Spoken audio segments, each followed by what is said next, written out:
Hey, what's up, guys? How you doing? It's me, Mr. Forecap Scaler. Um, a lot of people are confused when it comes to HDR sliders and HDR brightness and HDR maximum peak brightness of white bright digital levels. And I'm gonna explain to you how you should adjust your HDR for State of Decay 2. Well, first thing first, let's talk about this right here. The first one, the HDR brightness.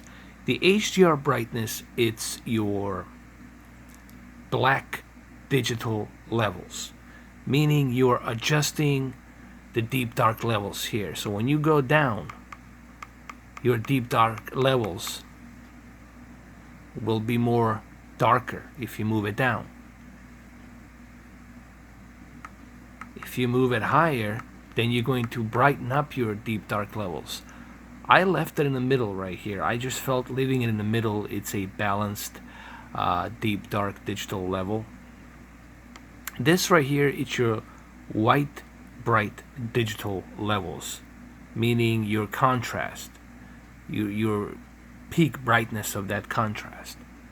So if you move this slider higher, then your white bright digital levels will be brighter.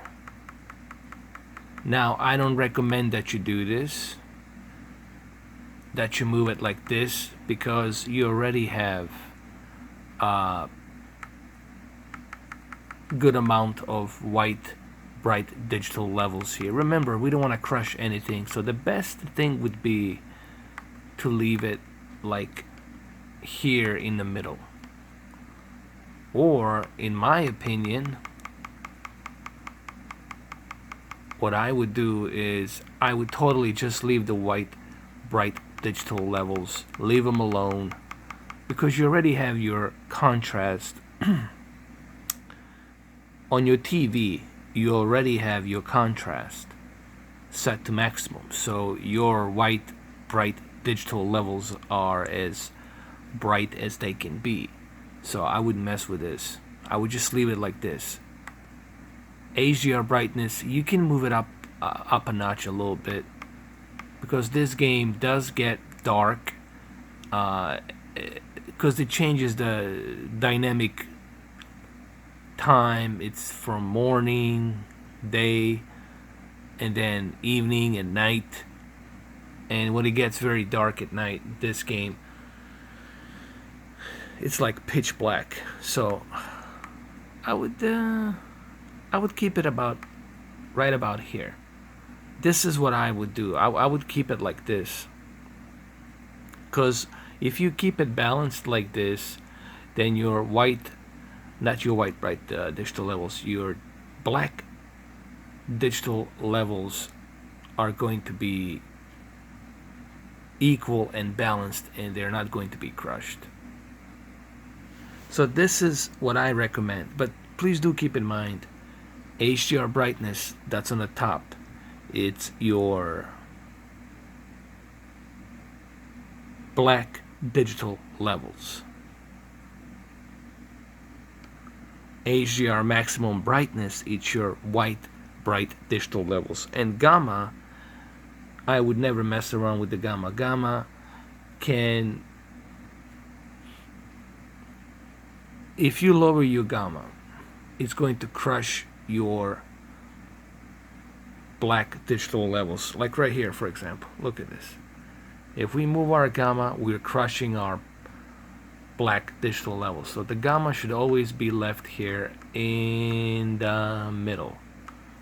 Okay, leave it here in the middle, right above the peak, right above the HDR brightness.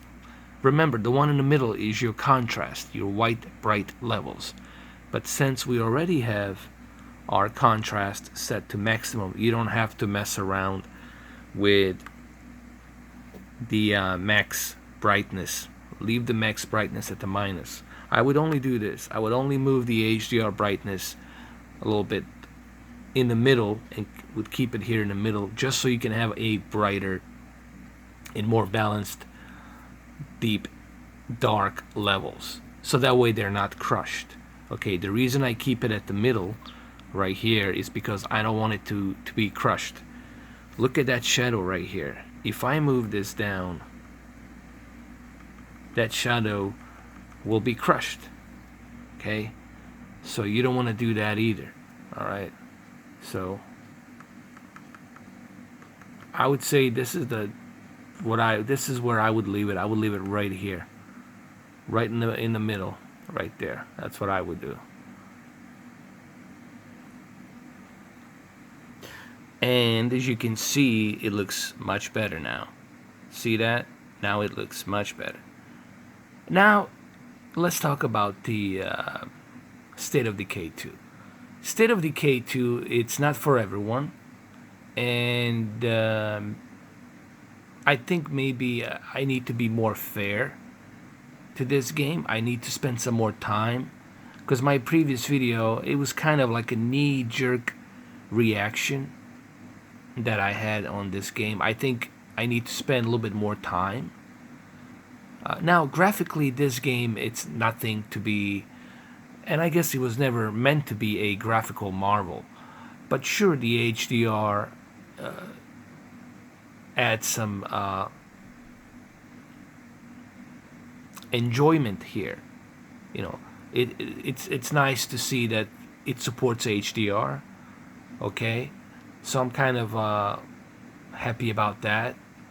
But this is more of a cooperative, strategic type of a game. You know, you have to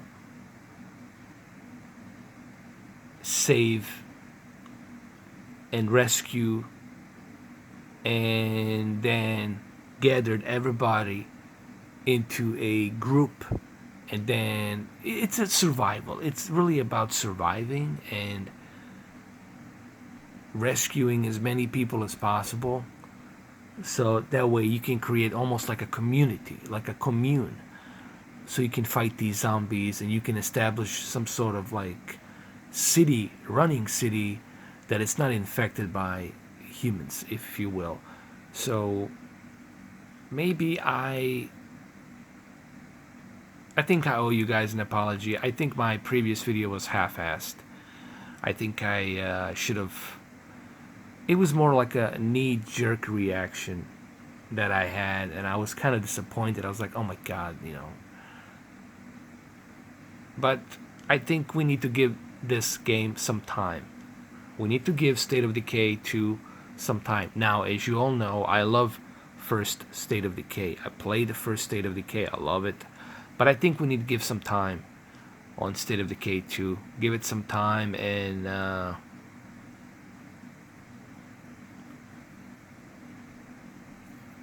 I need to spend more time playing this game. Okay, and I'm sure after I spend more time, after I get used to it, I'm sure I will have a different opinion on it. Especially if when I start doing some live streams, which I'm planning on doing a live stream of this game. And of course, well, I don't know when I'm going to do a live stream on this. I might do this on Saturday, because I am planning on doing Detroit Become Human on Friday. So I might hold this one till Saturday.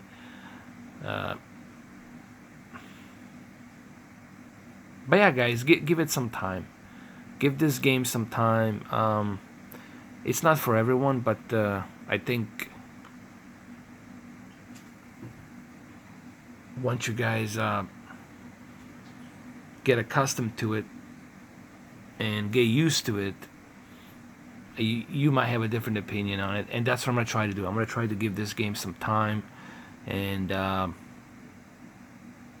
who knows, maybe developers will patch this game up in the future with some other stuff. But there you go.